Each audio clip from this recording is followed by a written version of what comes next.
Nós estamos dando início a esse momento de celebração aqui do Ático Curitiba.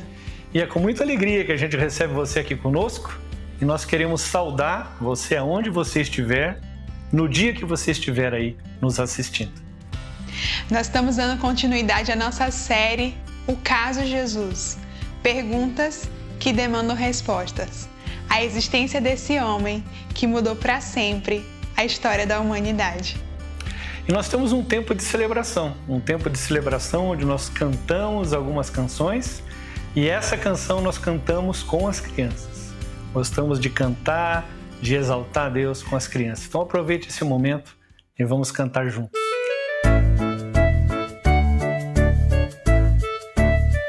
A Bíblia toda, de capa a capa, me conta que Jesus me ama.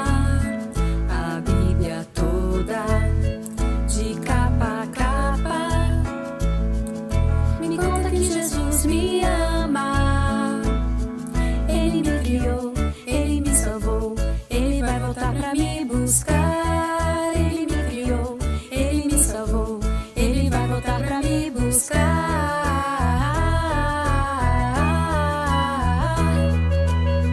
Jesus me ama, Jesus me ama. Todo dia, toda noite, todo tempo, toda hora. Jesus me ama, Jesus me ama, Jesus me ama. Não importa quem eu seja, o que faça ou não faça, Jesus me ama.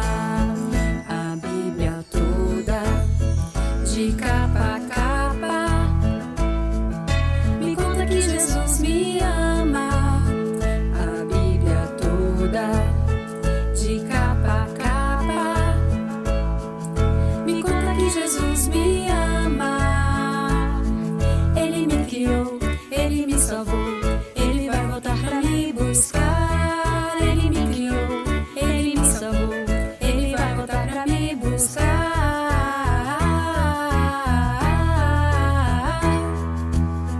Jesus me ama, Jesus me ama. Todo dia, toda noite, todo tempo, toda hora. Jesus me ama, Jesus me ama, Jesus me ama.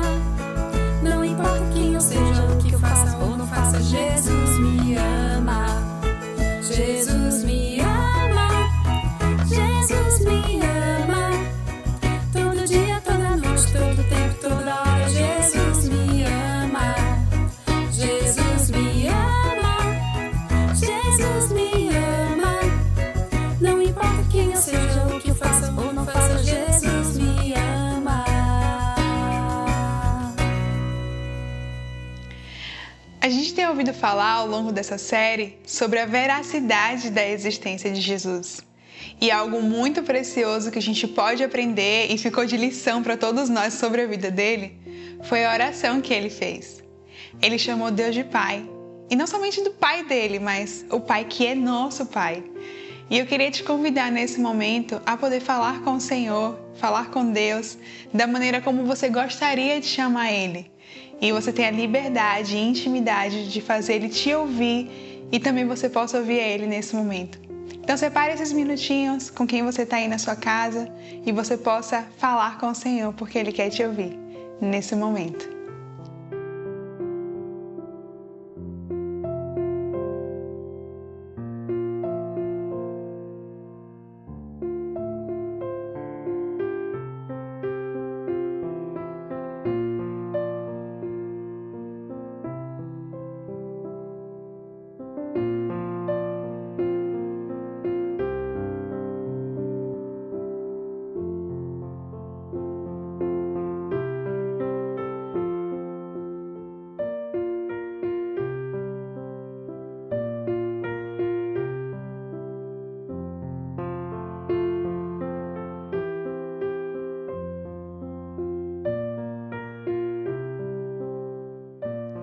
Pai, nós te agradecemos, Senhor, porque com Jesus nós podemos aprender a nos relacionar contigo através da oração.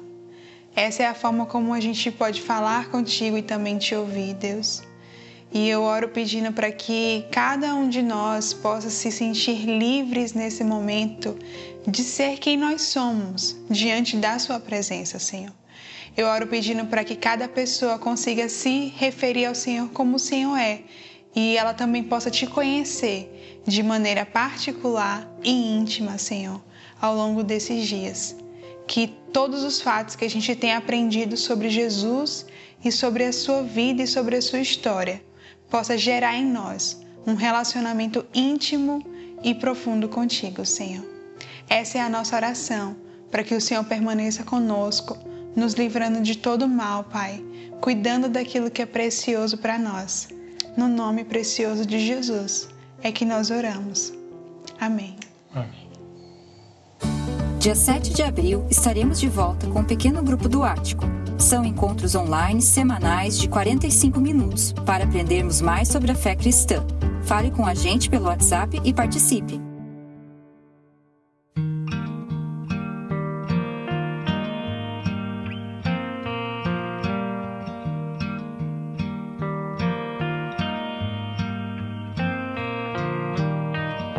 Se alguém já lhe deu a mão e não pediu mais nada em troca, pense bem, pois é um dia especial. Eu sei, não é sempre que a gente encontra alguém que faça bem, que nos leve deste temporal. O amor é maior que tudo, do que todos, até a dor se vai quando o olhar é natural. Sonhei que as pessoas eram boas em um mundo de amor e acordei nesse mundo marginal. Mas te vejo e sinto o brilho desse olhar, que me acalma e me traz força pra encarar tudo. Mas te vejo e sinto o brilho desse olhar, que me acalma e me traz força pra encarar tudo. O amor é maior que tudo, do que todos, até a dor se vai quando o olhar é natural. Sonhei que as pessoas eram boas em um mundo de amor e acordei nesse mundo marginal.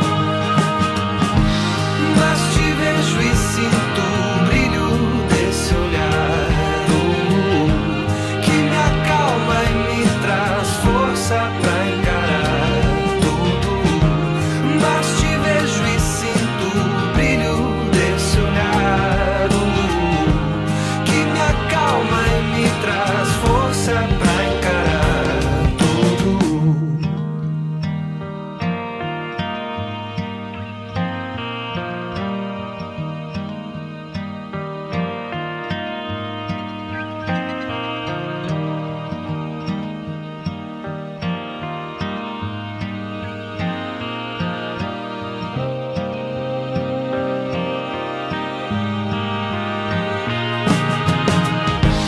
Mas te vejo e sinto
judeus surge de repente um homem que começa a falar como se ele próprio fosse Deus. Um homem que fosse somente um homem e que dissesse as coisas que Jesus disse, não seria um grande mestre da moral. Seria um lunático. Ou então, o diabo em pessoa. Ou esse homem era e é filho de Deus, ou não passa de um louco, ou até coisa pior. Você pode querer calá-lo por ser um louco, pode cuspir nele e maltratá-lo como um demônio, ou pode colocar-se a seus pés e chamá-lo de Senhor e Deus. Mas ninguém venha dizer que ele não passava de um grande mestre humano. Ele não nos deixou essa opção, e não quis deixá-la.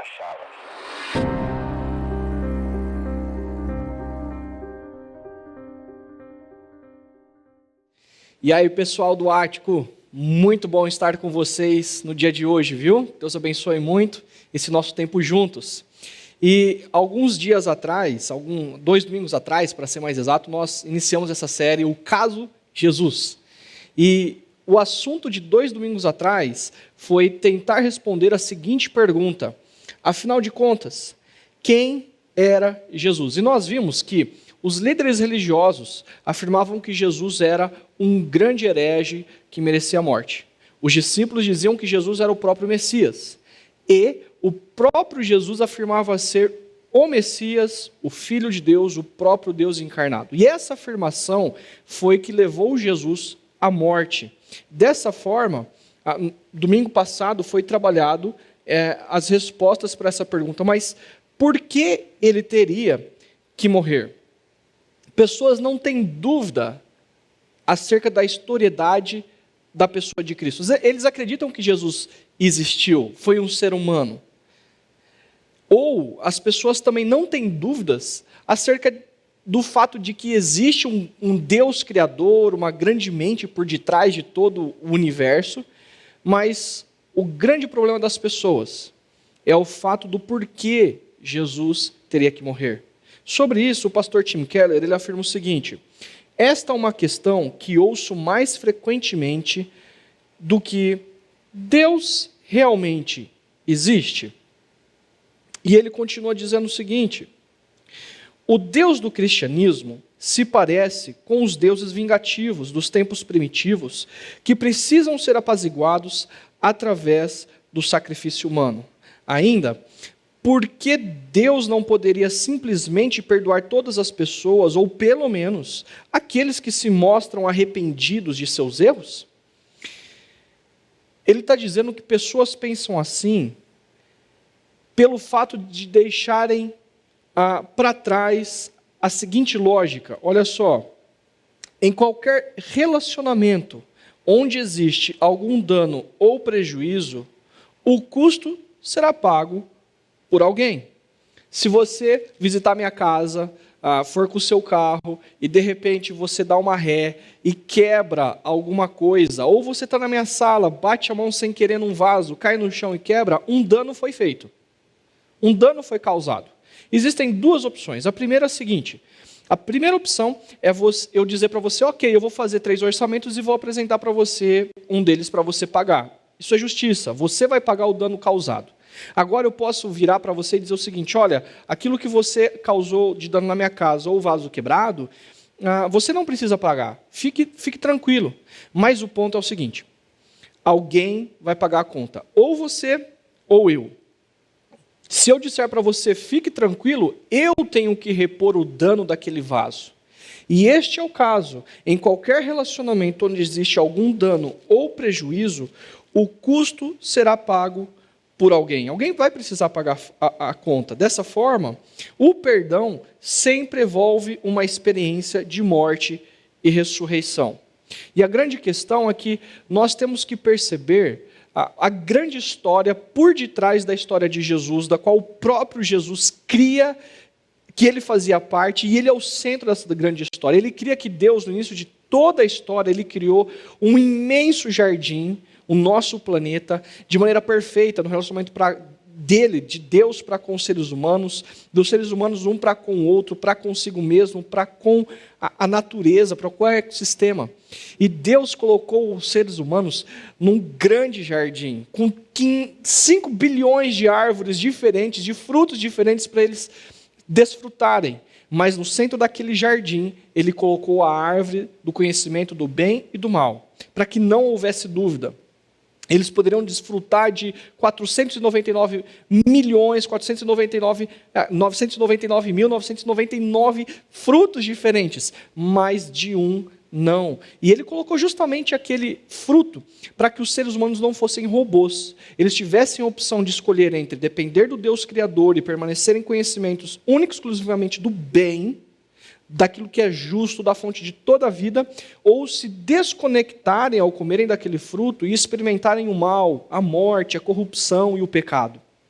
Os nossos primeiros pais fazem a escolha maldita de romperem com Deus Criador. É mais ou menos como se eles dissessem: olha, Deus, a partir de agora, Pai, a partir de agora eu não preciso mais do Senhor. Eu vou fazer sociedade do meu jeito. Eu vou cuidar do meio ambiente do meu jeito. Eu vou me relacionar com outro do meu jeito, com as minhas regras. Eu sei o que é justo, eu sei o que é bom, eu sei o que é reto. Eu determino isso. E, por sinal, não precisa mais, eu não preciso mais dos seus conselhos. Os seres humanos saem e então eles passam a viverem a partir de suas próprias regras e trazem todas as consequências para a história, inclusive a morte. A morte, ela é uma maldição da consequência de homens e mulheres terem rompido com Deus Criador. Se o meu notebook ele tivesse conectado à fonte de energia e eu tirasse e ele estivesse conectado, ele estaria conectado a toda fonte de vida, a toda fonte de energia. Mas a partir do momento que ele rompesse, por assim dizer, com a fonte de energia e eu tirasse o cabo dele da energia, a partir de então ele estaria vivendo de maneira autônoma com a sua bateria. Ele até funcionaria. Mas, na medida em que a bateria fosse acabando, os processos dentro dele, ele iria ficar mais lento, ele teria que consumir mais energia, e ele próprio, sozinho, não daria conta, e uma hora ele vai desligar. Porque o que ele trouxe para consigo mesmo, ao romper com a fonte de toda a vida, de toda a energia, é o caos para dentro dele, a autonomia. E é exatamente o que aconteceu conosco. Nós morremos tanto espiritualmente desconectados de Deus, da fonte de toda a vida, de todo o bem, de toda a justiça. Nós, portanto, nos desconectamos da fonte de toda a vida, e com isso nós temos um prazo de validade. Nós morremos na história, isso é uma maldição para nós.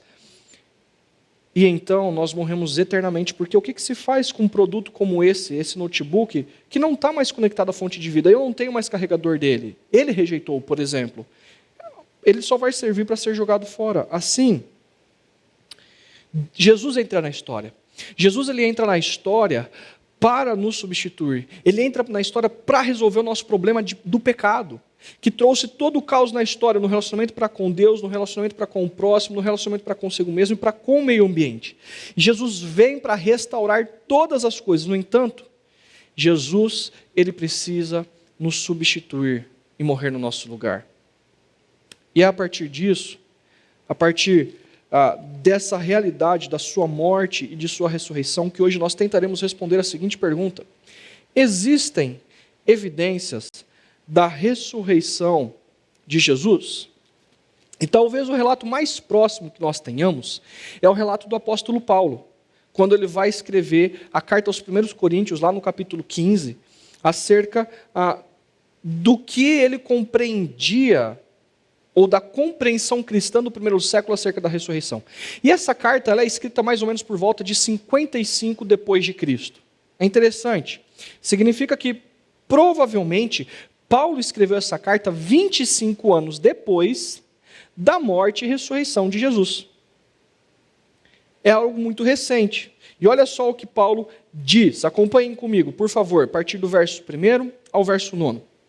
Irmãos, quero lembrar-lhes o evangelho que lhes preguei, o qual vocês receberam e no qual estão firmes. Por meio deste evangelho, vocês são salvos desde que se apeguem firmemente à palavra que lhes preguei. Caso contrário, vocês têm crido em vão. Pois o que primeiramente lhes transmiti foi o que recebi, que Cristo morreu pelos nossos pecados, segundo as Escrituras, foi sepultado. Preste atenção, Jesus ele tinha uma tumba, existia um corpo dentro de uma tumba. E Paulo diz, e ressuscitou ao terceiro dia. E olha só que interessante, você precisa pensar a partir da compreensão judaica do primeiro século de dia. Cada parte do dia era contado. Então Jesus morreu no período da tarde, é contado a sexta-feira, como um dia completo. Passa-se o sábado e Jesus ressuscita no domingo de manhã. Como Jesus ressuscita no domingo de manhã, também é contado um dia. Então Jesus ele morreu no primeiro dia e foi ressuscitar no terceiro dia, no domingo de manhã. E essa é a compreensão judaica. E ele continua dizendo, e ressuscitou ao terceiro dia, segundo as Escrituras. E apareceu a Pedro e depois aos 12. Depois disso apareceu a mais de 500 irmãos de uma só vez, e a maioria dos quais ainda vive. Paulo está dizendo aqui o seguinte, se você quiser saber os fatos e os detalhes, ligue para essas pessoas, mande uma mensagem no WhatsApp, faz uma videochamada, pergunta para elas, porque mais de 500 pessoas viram Jesus ao mesmo tempo e elas estão vivas, embora alguns já tenham adormecido. Depois apareceu Tiago, e então todos os apóstolos, e pelo fato aqui do nome de Tiago estar separado do texto, dos 12 apóstolos, a maioria dos estudiosos dizem aqui que Tiago é o próprio irmão de Jesus. Ele é um membro daquela família que, num determinado momento, disse, Jesus está louco, a gente precisa parar, falar para ele parar com esses discursos, porque ele acredita que ele é Deus, ele acredita que ele pode perdoar pecados, ele acredita que ele pode curar as pessoas, ele acredita que ele vai morrer e vai ressuscitar, a gente tem que parar esse nosso irmão louco com tudo que ele está dizendo. Tiago, aqui, os estudiosos compreendem que é o irmão de Jesus, que anteriormente era cético, que não acreditava na missão messiânica do seu próprio irmão, mas que agora ele faz parte da igreja de Jerusalém e provavelmente, um dos maiores líderes de Jerusalém. E então apareceu a todos os apóstolos. Paulo continua dizendo, depois destes, apareceu também a mim, como a um que nasceu fora de tempo. E possivelmente, o relato de Atos 9 aconteceu por volta do ano 33 a 35 depois de Cristo. Ou seja, depois de 3 a 5 anos da ressurreição de Jesus. E depois desses 3 a 5 anos da ressurreição de Jesus, Paulo, naquele caminho, a cidade onde ele estava, Jesus aparece para onde ele estava indo, Jesus aparece para ele e diz, Paulo, Saulo, por que você me persegue? Saulo cai da montaria de onde ele estava e fica cego. Paulo, de repente, é surpreendido por Jesus vir na própria direção dele. Saulo, que queria perseguir os cristãos por crerem em quem Jesus era. E ele continua dizendo, pois sou o menor dos apóstolos, e nem sequer mereço ser chamado apóstolo, porque persegui a igreja de Deus. Uma das coisas mais fascinantes que nós encontramos na Bíblia é o fato dela relatar, e é uma das evidências, os relatos da fragilidade humana dos seus autores. Nós temos o relato de que Pedro, o líder da igreja, ali no primeiro momento, ele traiu Jesus. Nós temos Paulo, que antes, Saulo, perseguia, assassinava, torturava, autorizava a perseguição daqueles que diziam que Jesus havia ressuscitado. E essa é uma grande evidência, porque os autores bíblicos não estão mentindo acerca de suas fragilidades, acerca de suas limitações. Eles não estão criando uma narrativa à parte. Eles estão escrevendo a história como ela é. E o apóstolo Paulo está dizendo, eu fiz mal à igreja de Cristo, eu assassinei, eu persegui, eu oprimi, mas eu mudei de opinião. O homem que está escrevendo 25 anos depois da ressurreição de Cristo é um homem que mudou de opinião, da sua opinião original. Quando o evento aconteceu, o evento histórico da ressurreição de Jesus aconteceu, Paulo não concebia, ele não concordava e ele ficava feroz com pessoas que diziam que Jesus havia ressuscitado. E ele perseguia. Mas ele mudou de opinião. Agora, uma coisa muito interessante que eu quero trazer para vocês é o seguinte: um fato, ele tem poder, desculpa, não leiam aqui por enquanto, ok? Um fato, ele tem poder 25 anos depois, de memória e de relembrar as experiências. Eu vou tentar provar isso para você rapidamente, ok? E eu quero pedir perdão para você pelos exemplos que eu vou dar, mas são exemplos que repercutiram 25 anos atrás, em 1996. Você lembra o que aconteceu em 1996?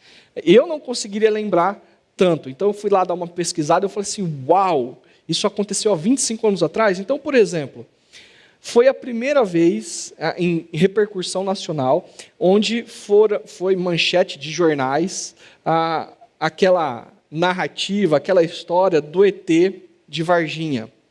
Desculpem, mas são fatos que aconteceram e repercutiu. Segundo, falecimento do cantor Renato Russo.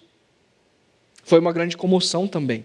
E terceiro, a queda do avião em que estavam os integrantes da banda Mamonas Assassinas.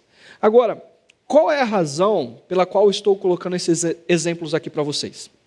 É o seguinte: quando eu digo que em 96 aconteceram esses fatos, o falecimento do Renato Russo, aquela história do ET de Varginha, a morte dos Mamonas Assassinas, provavelmente nenhum de vocês estavam presentes naquele momento. Vocês não estavam entrevistando aquelas meninas, vocês não estavam presentes no leito de morte do Renato Russo, e nem presentes como os bombeiros que encontraram pela primeira vez os destroços do avião dos Mamonas Assassinas, certo? Você provavelmente não fazia parte daquela equipe. No entanto, eu sou capaz de lembrar desse noticiário. 25 anos depois, eu sou capaz de lembrar de alguma dessas coisas. Certo? E você também é capaz de lembrar de algum desses noticiários. Porém, se você conhecer algumas das pessoas que estiveram presentes como jornalista, entrevistando as meninas, se você fosse um dos médicos cuidando do Renato Russo, você saberia dizer para mim, por exemplo, quais foram as últimas falas e os últimos desejos dele no leito de morte. Ou se você, inclusive, fosse um dos bombeiros que encontrou os destroços do avião das Mamonas Assassinas, você lembraria de cada detalhe, você lembraria do cheiro, você lembraria de coisas específicas daquele local. Mas nós não estávamos lá. E se você ligar para uma dessas pessoas, elas vão te falar em detalhes tudo o que aconteceu. E é interessante porque você e eu sabemos, ou temos uma memória forte do que aconteceu, de como isso repercutiu na televisão. Talvez você, inclusive, gostava do Renato Russo, e você gostava da Mamonas Assassinas, né? Isso aí eu ainda era criança quando eles faleceram, e você vai falar assim, uau, é verdade, eles mobilizavam pessoas, eles tinham letras críticas ou letras não tão boas, né, em relação à maneira como lidar com a poesia. Mas isso marcou você, para você compreender que 25 anos atrás, uma notícia como essa pode nos marcar. O ponto é que a notícia da ressurreição de Cristo, e se de fato ele apareceu para os discípulos, para Tiago, os 12, e depois para 500 pessoas e para o próprio apóstolo Paulo, era algo muito vibrante, era algo muito sério, era algo muito claro na cabeça daquelas pessoas, e elas estavam vivas. 25 anos é pouco tempo para se esquecer de alguns fatos históricos. Agora, a questão central da morte de Jesus, e é um fato que demanda explicações, a questão central da morte e ressurreição de Jesus é que havia uma tumba vazia. Isso não é questionado pelos discípulos, isso não é questionado pelos romanos, isso não é questionado pelos líderes religiosos, isto é um fato central. Naquele domingo, a tumba estava vazia.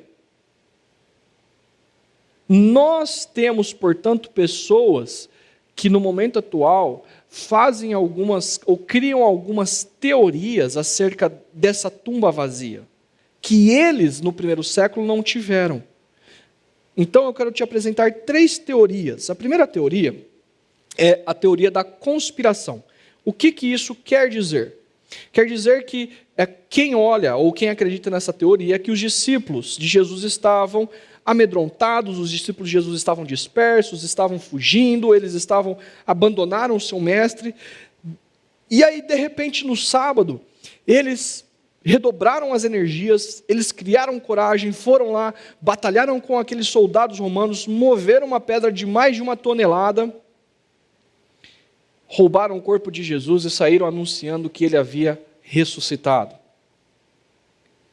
Para tentar manter viva na mente das pessoas os seus ensinos, manter viva na mente das pessoas a imagem que elas tinham de Jesus. Mas essa teoria aqui, ela tem 3 problemas, ok? 3 problemas. O primeiro problema é que os discípulos de Jesus, eles não se apresentam nos evangelhos como homens engenhosos, homens e mulheres engenhosos. Eles não têm toda essa articulação, eles não têm toda essa criatividade para enfrentar os soldados, virar a pedra, rolar a pedra e roubar o corpo. Segundo problema, os discípulos, eles se apresentam covardes quando Jesus ele é preso. Um discípulo nega Jesus 3 vezes, os outros discípulos, quando Jesus está sendo preso, eles saem de bandada. Os discípulos, eles se apresentam covardes diante desse momento.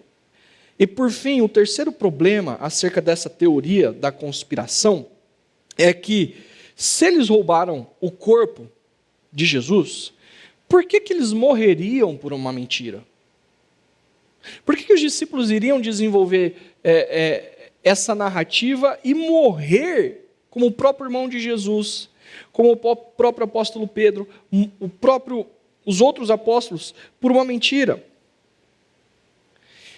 Lee Strobel, ele vai fazer a seguinte afirmação, olha só. Pessoas morrem por suas crenças religiosas se, sinceramente, acreditam que são verdadeiras, mas pessoas não morrem por suas crenças religiosas se têm consciência de que as mesmas são falsas. É por isso que o homem entra no avião e vai na direção de 2 grandes torres e derruba as grandes torres com a sua própria vida e o poder do avião. Porque ele acredita sinceramente na crença religiosa dele. Mas, se os discípulos roubaram do corpo, eles não acreditavam na própria narrativa que possivelmente nessa conspiração eles teriam criados. Então, por que eles morreriam por uma mentira? Agora, a segunda teoria é a teoria da alucinação. E essa teoria vai dizer o seguinte: os discípulos eles estavam tão emocionalmente envolvidos, que eles tiveram uma alucinação coletiva acerca da ressurreição de Jesus. Na verdade, Jesus não ressuscitou. E eles estavam tão deprimidos, eles estavam tão envolvidos e tão frustrados que ambos, no mesmo momento ou em momentos diferentes, tiveram alucinações, uma imaginação, uma experiência de verem Jesus ressurreto. É isso que essa teoria diz. E essa teoria, ela traz alguns problemas. Primeiro, não existe evidências ou histórico na nossa história de que comprove a possibilidade de uma alucinação coletiva, especialmente por cerca de 500 pessoas. Não existe nenhum evento histórico. Segundo problema, testemunhas em lugares diferentes e em momentos diferentes também tiveram a mesma alucinação? Então, nós temos 2 discípulos indo pela estrada de Emaús, na direção de Emaús, e eles têm uma alucinação e vem Jesus ressurreto. Uma mulher que corre primeiramente no domingo de manhã e diz acerca tem uma experiência, uma alucinação com o próprio Cristo. Depois, os discípulos ou os apóstolos estão fechados numa casa e de repente Jesus aparece e eles estão vendo uma alucinação. E um dos discípulos, né, um dos 11 estão fora, e quando ele entra, ele diz, não, eu não acredito nisso, mas de repente, num outro determinado momento, ele também tem alucinação junto com os outros 10. São momentos completamente distintos, em lugares diferentes, e é possível ter alucinações dessa forma? Agora,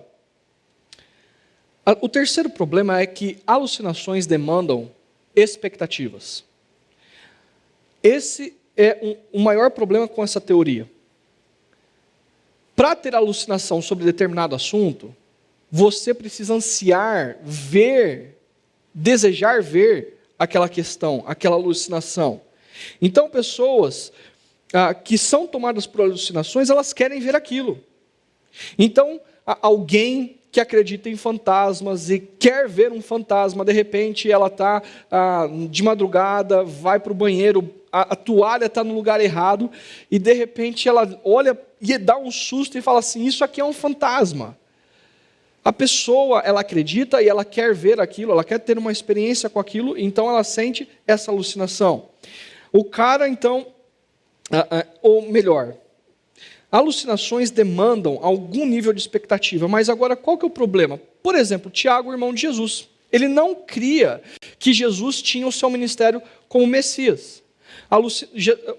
Tiago, irmão de Jesus, ele, na verdade, refutava o que Jesus afirmava. Ele não esperava que Jesus fosse ressuscitar no terceiro dia. Ele não tinha essa expectativa. Na verdade, os judeus, nenhum deles tinha a expectativa de que houvesse a ressurreição no meio da história. Eles tinham a expectativa de que houvesse a ressurreição quando Deus encerrasse, fechasse as cortinas da história. Então haveria a ressurreição. Mas nenhum dos discípulos ali criam que poderia haver a ressurreição como essa possibilidade. Nós temos o próprio Tomé. Tomé, ele chega depois que os 10 discípulos veem Jesus entrando naquela casa, naquele cômodo onde eles estão escondidos, e diz, que história é essa? Eu não acredito. Eu só creio se eu vê-lo e tocá-lo. Perceba que eles não tinham expectativa nenhuma de ver Jesus ressurreto naquele momento. E o ponto é que como eles então poderiam ter essa alucinação coletiva se eles não tinham essa expectativa? Se fosse uma alucinação, faz favor, romanos, líderes religiosos, rolem a pedra, peguem o corpo e mostrem para todo mundo que Jesus não ressuscitou e que eles estão alucinados. Seria muito mais simples, mas isso não aconteceu. Nós não temos relatos disso, nem do corpo de Jesus, porque a tumba estava vazia, e nem evidências de alucinações coletivas como essas. Alguém ainda pode dizer o seguinte, é porque os cristãos estão do lado vencedor da história, né? Eles estão narrando porque eles conquistaram o mundo, e eles estiveram liderando o mundo, ou em grandes impérios, à frente de grandes impérios. Pera lá, presta atenção. A partir do primeiro século até o terceiro século, os cristãos foram perseguidos, foram esfolados, foram assassinados, foram torturados. Só quando Constantino, ele oficializa a religião do império, o cristianismo como religião do império, é então que os cristãos passam a ter uma grande evidência quanto à religião. Mas do primeiro século ao terceiro século, não. Eles não eram um lado vencedor da história. Eles eram um lado perseguido e oprimido pelo Estado e pela liderança religiosa judaica por crerem que Jesus havia ressuscitado. Bastava o Império Romano e os líderes religiosos apresentarem um corpo, já que a tumba não estava vazia, que as coisas se revelariam, que as coisas se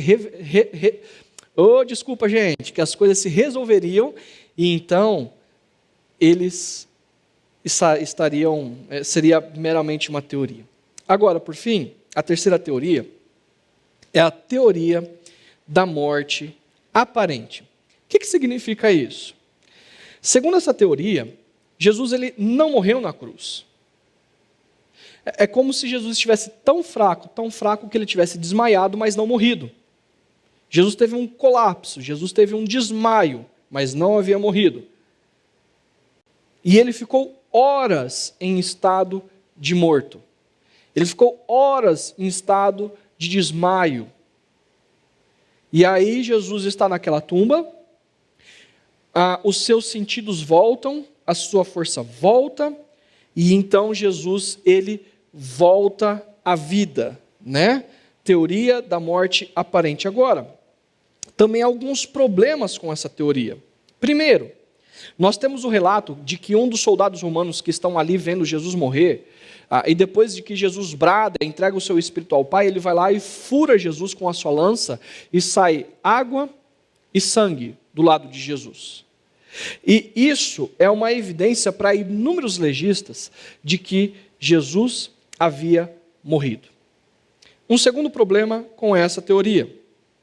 Os soldados romanos que foram indicados para a morte, para fazerem a morte de Jesus, a sua crucificação, eles eram homens treinados para matar, eles eram assassinos profissionais. Eles sabiam que se desse vinagre para Jesus, ele iria sofrer muito mais. Eles sabiam que se furasse o lado de Jesus, água e sangue significaria de que ele havia morrido. Eles sabiam que quando um dos prisioneiros estavam demorando para morrer naquela cruz, era só quebrar uma das pernas, ou as duas pernas, de que o peso do corpo sufocaria a respiração daquele homem. Eles eram treinados para matar. Eles sabiam quando alguém havia morrido. Terceiro problema com essa teoria da morte aparente. Depois de toda a tortura que Jesus sofreu, ele ainda tem forças? Então preste atenção, o que essa teoria, esse problema diz? Esse problema afirma o seguinte: Jesus ele foi torturado pelo Sinédrio, ele levou X chibatadas. Aquelas chibatadas, elas continham ossos de animais nas pontas, que elas não apenas cortavam a pele, elas cortavam os tecidos musculares, inclusive. Jesus estava dilacerado. Depois disso, Jesus ele carrega uma cruz pesada até o Gólgota. Jesus ele é crucificado, as suas mãos são perfuradas, os seus pés são perfurados, o seu lado é cortado, ele é enfaixado, é colocado numa tumba. Aí, de repente, Jesus recobre as suas forças, ele rasga aqueles linhos, e ele ainda empurra uma pedra de mais de 1 tonelada, enfrenta aqueles guardas, e ele está vivo por conta de uma morte aparente. Isso é possível? Será que Jesus daria conta mesmo? E o quarto problema, que eu já envolvi nesse terceiro problema, é como que Jesus iria mover a pedra e enfrentar os guardas, todo dilacerado, com suas mãos perfuradas, enfim, questão, como que ele recobraria suas energias sem comida, sem água, dentro daquela tumba, e 3 dias depois teria uma força de um gigante, né? Interessante que, ao meu ver, nós, sendo muito sincero com você, tá bom? Isso é uma perspectiva muito. Ao meu ver, você que talvez acredite numa dessas 3 teorias, a alucinação, a morte aparente, ou inclusive a conspiração dos discípulos, é preciso de muito mais fé para crer numa dessas teorias do que propriamente crer que Jesus morreu e ressuscitou no 3º dia. Você pode crer numa dessas teorias, mas talvez você precise de muito mais respostas para tentar me convencer de que essas teorias, elas são verdadeiras. por que Jesus ele teria que morrer? Ou porque simplesmente eu creio que ele era o próprio Deus morrendo no nosso lugar, nos substituindo, e de que porque ele era o próprio Deus, ele ressuscitou ao terceiro dia. É assim que eu creio. E talvez você, de novo, eu dizendo isso, precise de muito mais fé para crer nessas outras teorias. Agora, após o apóstolo Paulo adotar uma visão mais simples do que aconteceu com Jesus, olha só o que ele diz, que aconteceram 3 coisas. Primeiro, Cristo morreu pelos nossos pecados. Jesus morreu. Ele não desmaiou, ele não colapsou, Jesus morreu. Segundo as Escrituras, profetas, séculos antes, já vinham afirmando que o Messias deveria de sofrer, e ele morreria e ressuscitaria, e foi sepultado. Existem relatos na história de que Jesus foi sepultado. Existem relatos de quem pediu o corpo dele, quem embalsamou o corpo dele, quem colocou o corpo dele dentro daquela tumba. São dados históricos que 25 anos depois ainda estão vivos na mente das pessoas. Alguém poderia ir lá e conversar com quem vivenciou aquilo 25 anos antes. E ressuscitou ao terceiro dia, segundo as Escrituras. O próprio salmista já dizia que o corpo do Messias não enfrentaria decomposição, corrupção. A morte não seguraria Jesus e Jesus voltaria à vida com todo o poder e com toda a força, porque ele é o rei sobre todo o universo. Agora, Paulo vai apresentar as evidências dele, ok? Para dizer, a partir dessa afirmação. E a primeira evidência que ele vai dizer, dizendo que Jesus ele ressuscitou de fato, é que Jesus apareceu a Pedro e depois aos 12. 12 aqui é o conceito dos apóstolos, embora Judas já não estivesse entre os 12, eram os 11. Com isso, alguns historiadores vão afirmar que os evangelhos e a história da igreja, no Atos dos Apóstolos, esses historiadores não olham para esses relatos com os olhos da fé. Eles simplesmente vão dizer que estão lendo um texto histórico. E para esses historiadores existe um problema aqui. A figura de Pedro em Atos é diferente de um Pedro nos evangelhos. Pedro nos evangelhos, ele é alguém que nega Jesus, é alguém que foge. Mas de repente em Atos, Pedro se levanta diante de uma multidão e prega Jesus com grande veemência. A grande questão é, alguma coisa aconteceu que mudou de fato a covardia de Pedro para a ousadia da pregação. Que fato é esse? A ressurreição de Cristo. Outra coisa interessante, esses homens, Pedro e os 12, eram judeus na teologia deles, na mente e no coração deles. E não existia, como eu já disse, qualquer possibilidade de crerem na ressurreição no meio da história. Eles criam uma ressurreição quando a cortina da história se fechasse, mas não no meio da história. Na teologia deles não fazia parte da agenda do Messias de sofrer, morrer e ressuscitar. Na agenda deles, a maioria deles acreditavam que o Messias viria e resolveria o problema contra Roma, mas não sofrer e morrer. Acontece que o que está acontecendo aqui é um evento fora da caixa da teologia daqueles primeiros judeus. E eles não têm como inventar isso. Eles não têm essa expectativa. Eles não concebem essa possibilidade. E além disso, os relatos daquela manhã de domingo descrevem a própria dificuldade dos discípulos crerem no que aconteceu. Como eu já disse, uma mulher vai até o sepulcro, corre lá, vê a pedra rolada, ela entra no sepulcro, vê as vestes de Jesus dobradas em cima de uma pedra, e elas conversam com um anjo. Elas voltam correndo, para onde estão os 12 e diz: Jesus ressuscitou, Jesus ressuscitou. Eles não acreditam que Jesus ressuscitou. Eles saem correndo, 2 deles saem correndo para ver se de fato o que as mulheres dizem é verdade. O outro apóstolo diz: não, eu não acredito, eu só acredito se ele aparecer para mim e eu puder palpá-lo. Perceba, não existia a concepção da ressurreição na teologia deles. Eles não tinham expectativa alguma de que Jesus ressuscitasse, mas sim de que Jesus ressuscitasse no futuro.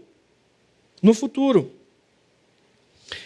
O que acontece então que esses apóstolos, de covardes, se tornam ousados? Um evento aconteceu que mudou completamente a perspectiva deles de toda a existência e da teologia. Jesus morreu, foi sepultado e ressuscitou no terceiro dia. A segunda evidência que Paulo ele vai dizer, vai mostrar para nós é o seguinte: olha só. Depois disso apareceu a mais de 500 irmãos de uma só vez, a maioria dos quais ainda vive, embora alguns já tenham adormecido. Essa segunda evidência do apóstolo Paulo é muito interessante. Ele está dizendo assim: Jesus não apareceu meramente para um grupo intimista dentro de uma casa. Jesus apareceu em público, para uma multidão, para mais de 500 pessoas. E a força dessa evidência de Paulo está na segunda linha: a maioria dos quais ainda vive.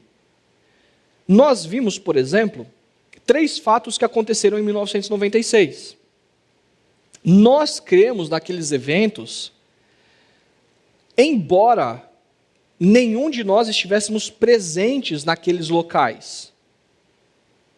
Mas nós cremos, porque nós ouvimos testemunhas, foi divulgado para nós, nós vimos com os nossos olhos as reportagens, talvez alguns de nós estivéssemos participado de algum show, e nós vimos os cantores presentes ao vivo em algum lugar, ou DVD, e a gente sabe como é que é a experiência, mas nós não estivemos presencialmente no fato, mas nós cremos o que aconteceu 25 anos depois. E se nós perguntarmos para os nossos amigos, se nós perguntarmos para pessoas mais velhas, elas com certeza também vão concordar conosco que nós vivemos há 25 anos atrás e estamos nos lembrando agora. É o argumento de Paulo. Jesus ele morreu, foi sepultado, ressuscitou ao terceiro dia e apareceu para mais de 500 pessoas que continuam vivas. Vai lá, procure o fulano, procure a Maria, procure o José, procure o Simão, converse com eles, mande o WhatsApp, pergunte para eles contarem a história do que eles experimentaram, de como é que foi aquele evento onde Jesus apareceu para mais de 500 pessoas. E se você ligasse para uma dessas pessoas, para Maria, para o José, para o Simão, e perguntasse: ei, aconteceu mesmo? Eles iam responder: aconteceu. E os 3 iriam relatar para você que eles viram Jesus vivo para mais de 500 pessoas. Agora, a evidência número 3, Paulo vai dizer o seguinte, olha que interessante. Depois apareceu a Tiago, e então a todos os apóstolos. Depois destes apareceu também a mim. E ele termina dizendo lá: porque persegui a igreja de Deus. A terceira evidência aqui do apóstolo Paulo, que ele apresenta, são de pessoas que mudaram de opinião. Primeiro a Pedro e aos 12. Depois a mais de 500 pessoas ao mesmo tempo. E agora para aqueles que não concordavam ou não criam em quem Jesus era e mudaram de opinião.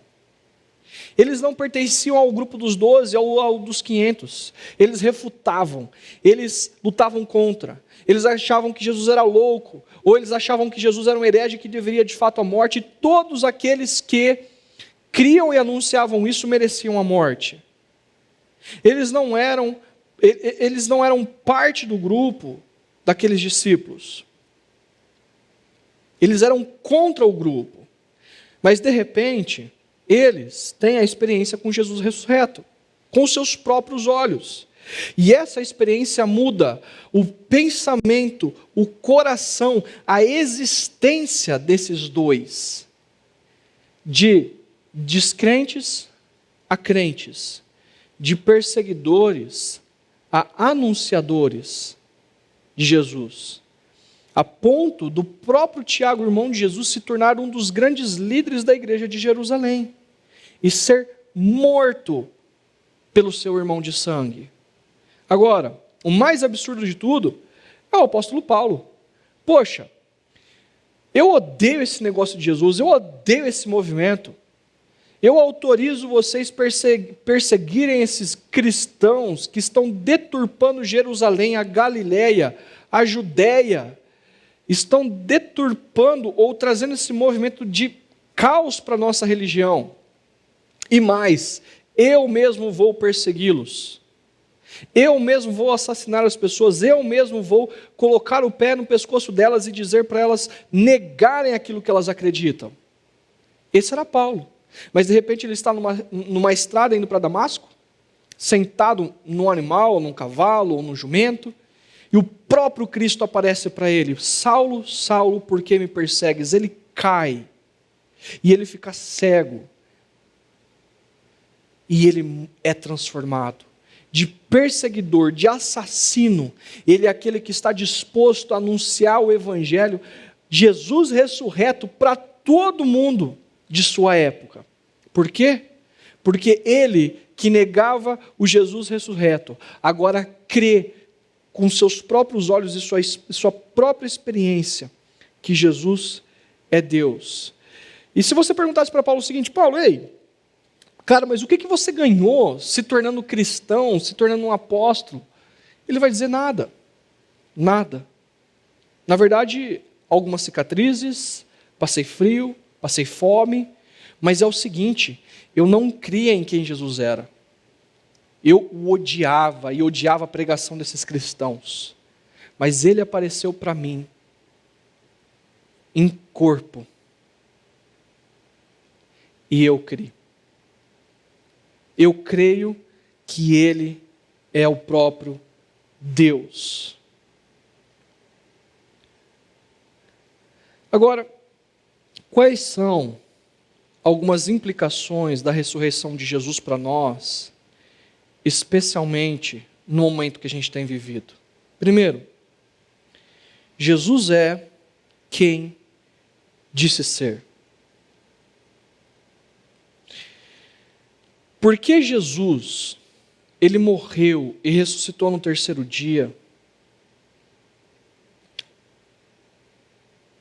eu quero te perguntar, como é que isso é possível acontecer? Me explique cientificamente. Eu não tenho como te explicar, e eu estou sendo muito honesto. A não ser que você aceite a seguinte suposição, de que nós estamos lidando com um Criador que não está debaixo das leis que Ele próprio criou, mas Ele está acima das suas próprias leis, desde que nós estejamos lidando com o Criador de todo o universo, que se submeteu às suas próprias leis, que morreu, que foi sepultado, mas sendo Deus, Ele ao mesmo tempo, Ele é superior às suas próprias leis e ressuscitou no terceiro dia. Não temos outra explicação. E Jesus está vivo, e Ele diz, e Ele é quem Ele afirma ser, o próprio Deus encarnado. E é com Ele que nós estamos lidando. E isso tem implicações seríssimas para as nossas vidas. Segundo, o sacrifício foi aceito. Se você pegar a mensagem da semana passada, e perceber que desde Gênesis 1, houve todo um desenvolvimento histórico até a morte de Jesus, você sabendo que os nossos primeiros pais falharam, Israel não deu conta, então o próprio Deus entra na história, Ele encarna por nós, para morrer no nosso lugar, e Ele faz isso por quê? Porque nós merecíamos a morte, eu e você merecíamos a morte. Por quê? Porque isso foi estabelecido desde o começo, isso foi estabelecido desde o começo. Dependam da minha palavra, do meu caráter, do meu amor por vocês. Caso contrário, é uma opção. Mas vocês morrerão. A morte, e o que nós temos visto essa semana no nosso Brasil, passando de mais de 3 mil mortos por conta da Covid, e tantas notícias ruins, todo esse caos que a gente está vivendo, nós precisamos nos lembrar que a morte é fruto da rebeldia humana. E nós temos essa consequência até hoje. A morte é fruto do pecado e da desconexão de Deus, mas a boa notícia é que o sacrifício foi aceito. Quando Deus pede para Abraão, sacrifica o teu filho. E Abraão levanta aquele cutelo para sacrificar o seu filho, arrancar a sua carne em adoração a Deus. Ele ouve 2 coisas. Primeiro, a voz do alto dizendo: Abraão, não faça isso. Não faça isso. A segunda coisa que Abraão ouve é um cordeiro preso num arbusto. E ele pega aquele cordeiro e sacrifica aquele cordeiro com o cutelo que ele sacrificaria o seu filho. E coloca em adoração a Deus. Naquela tarde, Isaac volta para casa, para os braços de sua mãe. E ele come aquele pão de fim de tarde, aquele achocolatado da sua mãe. E no início da noite, ele vai deitar no colo de Abraão, e Abraão vai poder acariciar o cabelo dele e assistir um filme junto com ele, porque o cordeiro foi sacrificado no lugar dele, para que ele pudesse viver. E João Batista vai dizer, quando Jesus está no Jordão: eis o cordeiro que tira o pecado do mundo. Jesus é aquele que é sacrificado no meu e no seu lugar, e no lugar de toda a humanidade, para perdoar o caos e o pecado que nós trouxemos para dentro da história, para que nós pudéssemos ser perdoados, para que nós pudéssemos ser libertados dos nossos pecados e de toda a consequência daquilo que nós temos vivido.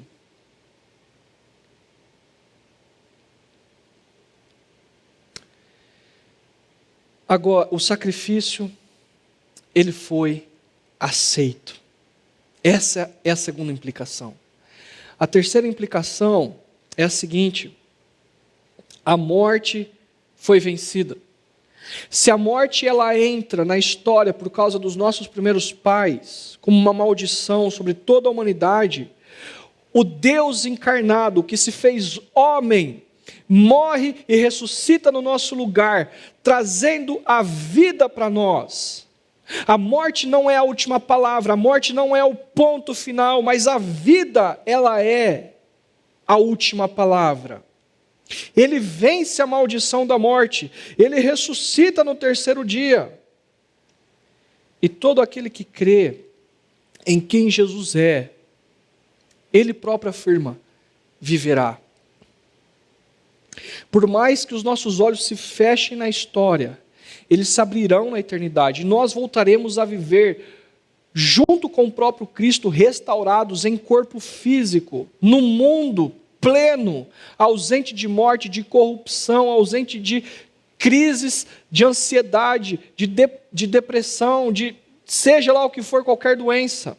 A morte e o pecado e o caos não têm a última palavra. A vida tem a última palavra, porque Jesus ressuscitou. E talvez você esteja passando por um momento de luto, neste momento, ou impactado com tantas notícias ruins que nós estamos vivendo. Uma das implicações que o Evangelho traz para nós, que a ressurreição de Cristo tem para nós, é a esperança da vida futura, de tudo restaurado. Na história nós passamos por um momento de luto e por momentos de dificuldade, mas a esperança nos move dia após dia a nos agarrarmos em Deus e no que Ele nos deu de presente pela sua misericórdia e pela sua graça. A morte foi vencida. Quarta implicação, nós podemos viver o novo. Porque um conceito que nasce após a ressurreição de Cristo é o conceito dos últimos dias. Os últimos dias começam na teologia da igreja primitiva a partir do momento da ressurreição de Cristo. Os últimos dias não são lá na frente. Os últimos dias não acontecem 2000 anos depois. Não, os últimos dias acontecem após a ressurreição de Cristo.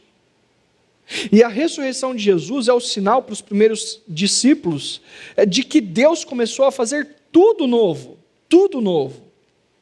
Deus começou a restauração de todas as coisas, no relacionamento para com Ele, para com o próximo, para consigo mesmo e para com o meio ambiente. Agora, Deus começa a restauração de todo o universo a partir da sua vida. Nesse momento, Deus está restaurando todo o universo a partir da sua vida emocional, a partir do seu relacionamento conjugal. Deus está restaurando a sociedade a partir do seu relacionamento para com Ele, a partir do seu relacionamento conjugal, do seu relacionamento familiar, a partir do seu relacionamento, do convívio social, a partir dessas coisas, do convívio social. Deus está restaurando a natureza porque nós cremos que Deus colocou sobre responsabilidade nossa o cuidado com o meio ambiente. Deus está restaurando a justiça porque Ele está restaurando a justiça em nós. E a verdade em nós, e nós lidamos de maneira justa e verdadeira na nossa sociedade. Então Ele está fazendo a restauração de todas as coisas nos últimos dias, desde a sua ressurreição até o dia presente, e consequentemente nos próximos dias, até que Cristo venha pela segunda vez. É hora de viver um novo, de você lançar o seu casamento, de você lançar as suas emoções, de você lançar os seus negócios, de você lançar tudo o que envolve a sua vida, a sua existência, aos braços do Pai e ser direcionado e guiado por Ele. E Ele fazer novas todas as coisas na sua vida. Por fim, a última implicação é de que nós não estamos sozinhos. Nós não adoramos um Deus morto. Nós não adoramos um Deus que morreu na cruz e permaneceu na cruz naquele dia. Nós não adoramos alguém que permaneceu enfaixado naquele sepulcro. Não. Nós adoramos um Deus que ressuscitou no terceiro dia e está vivo. E todo o poder e toda a autoridade foi dado a Ele. E naquele monte de Mateus 28 ele diz: Ei, eu estarei com vocês todos os dias até a consumação dos séculos, quando Ele vier pela segunda vez. Ele prometeu que está conosco. Não importa o momento que você esteja vivendo, não importa o tamanho do seu problema, não importa o tamanho do seu ceticismo, não importa o tamanho da sua frustração com o momento atual que nós estamos vivendo. A implicação da ressurreição é de que eu e você não estamos sozinhos. Não estamos sozinhos. Não importa o quão preocupado você esteja. Não importa o quão desesperado. Não importa o quão em crise o seu casamento está. Não importa o quão transtornado você se encontra. Jesus está aqui vivo. Jesus está presente comigo, com você, conosco, a sua comunidade, a família de Cristo, da qual você faz parte. E com o mesmo poder que Deus ressuscitou Jesus dos mortos, Ele quer abençoar a sua vida.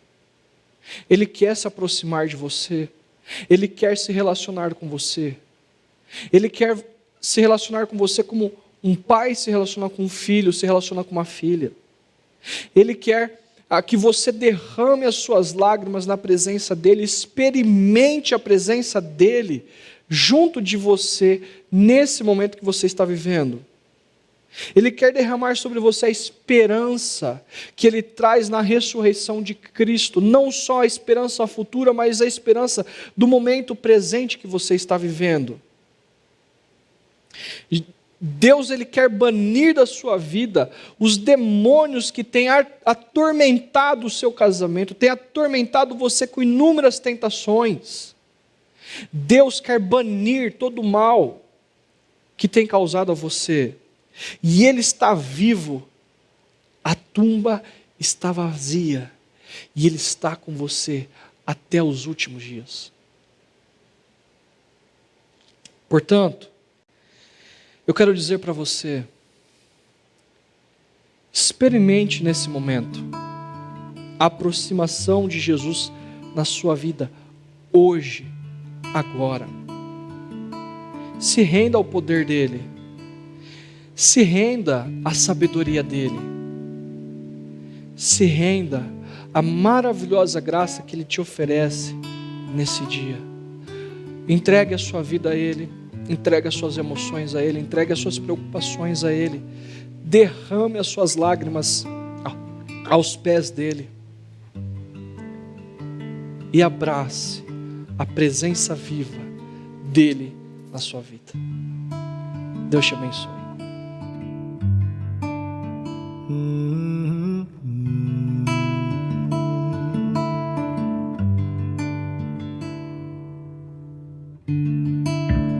Hoje é domingo de manhã.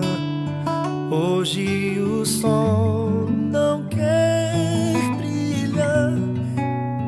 Tudo é solidão. E elas vêm dizer de madrugada ressurgiu. Não acredito em ilusões. O sol da justiça se apagou. O mundo inteiro viu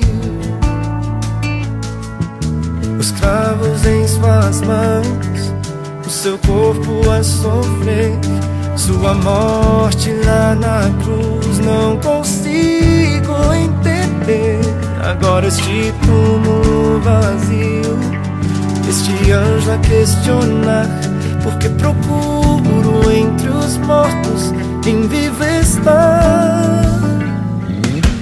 E hoje sou livre,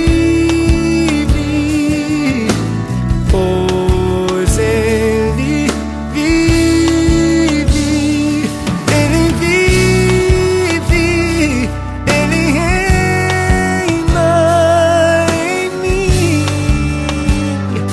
em mim. Morte, pecado foi derrotado e eu sou livre,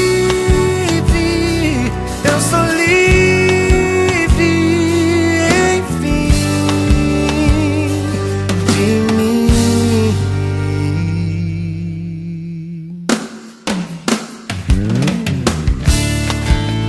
Como Jesus ressuscitou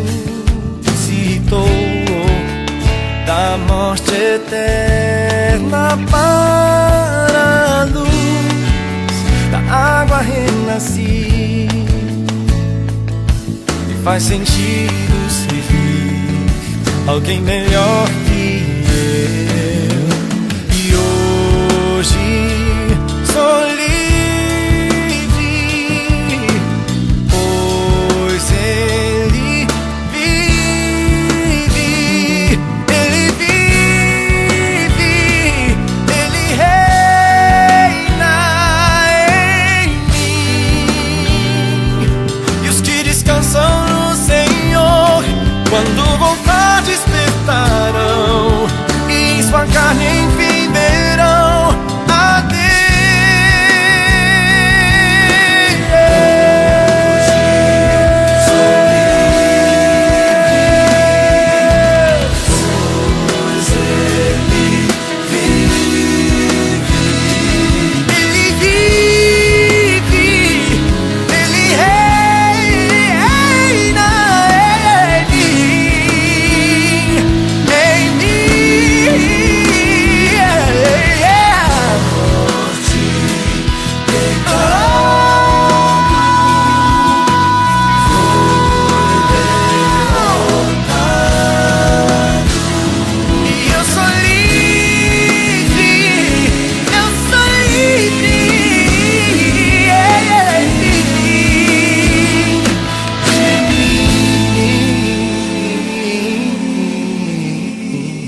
Todos os dias de manhã quero renascer.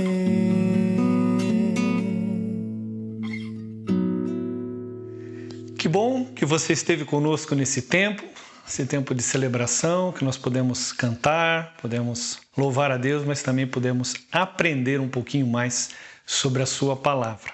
Talvez você tenha ainda algumas dúvidas, alguns questionamentos, sem problemas. Teremos mais tempo, você vai poder pesquisar um pouquinho, vai poder ler a palavra de Deus e com certeza o Espírito de Deus vai falar ao seu coração e vai poder estar dirimindo as dúvidas e os seus questionamentos. Nós queremos orar por você para que Deus o abençoe nessa semana e que Ele cuide da sua vida. Vamos orar? Pai, te agradecemos por esse momento, por esse tempo que estivemos juntos aqui e pudemos aprender um pouco mais de Ti. Obrigado pela palavra que falou aos nossos corações e que as nossas dúvidas, os nossos anseios, eles possam estar sendo, Pai, respondidos pelo Teu Santo Espírito. Dá-nos a Tua presença, a Tua companhia, dá-nos uma boa semana e fique conosco. Em nome de Jesus é que nós oramos. Amém. Amém. Não sai daí ainda, nós queremos lembrar que nós temos uma sala de bate-papo, vai ter um QR Code aqui aparecendo, você pode apontar o seu celular e você pode entrar nessa sala chamada Ático Convívio e nós nos encontraremos ali. Se você é a primeira vez que vai entrar, não se preocupe, nós realmente queremos conhecer você e estarmos juntos. Se você já faz parte do nosso grupo, da comunidade Ático Curitiba, é uma oportunidade para você rever os nossos amigos e poder estar junto conversando. E mais uma coisa que eu quero pedir para você, aqui do lado vai aparecer aí o atico.org.br/online, que é o nosso endereço no YouTube. Eu gostaria que você compartilhasse com seus amigos, para que eles também pudessem ter acesso a esse conteúdo que você assistiu hoje. Conteúdo relevante e importante para a vida de todos nós. Uma boa semana e que Deus abençoe você. Um abraço grande e até a próxima.